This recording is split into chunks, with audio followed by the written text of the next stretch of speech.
Hello, I'm Father Joe Gambale. Today is Saturday of the 5th week of Ordinary Time, and our Gospel is taken from the Gospel according to St. Mark.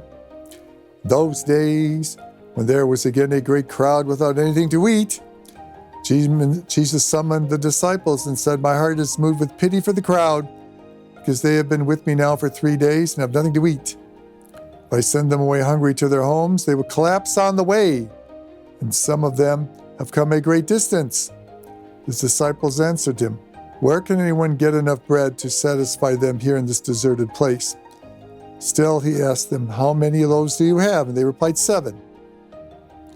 So he ordered the crowd to sit down on the ground, and taking the 7 loaves, he gave thanks, broke them, gave them to his disciples to distribute, and they distributed them to the crowd. They also had a few fish, and he blessed the fish and ordered them to distribute the fish. They ate and were satisfied. They picked up the fragments left over, 7 baskets, and there were about 4,000 people. He dismissed the crowd and got into the boat with his disciples and came to the region of Dalmanutha.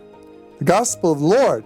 You'll recall, especially if you've seen the movie The 10 Commandments or know your book of Exodus, that the Israelites spent 40 years traveling across the Sinai desert, and they were fed every morning by God with the manna that appeared in the morning, and in the evening ate the quail that God sent the flocks to every evening.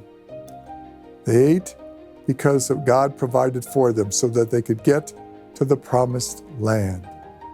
And here, Jesus feeds these people so that they could get home without collapsing. Those are his exact words. Well, we are fed again by the Lord when we receive the Eucharist, because we too are on a journey. It's not a journey across the Sinai, and it may or may not be a trip home, but it's definitely a trip to the promised land of heaven, the eternal Father's home.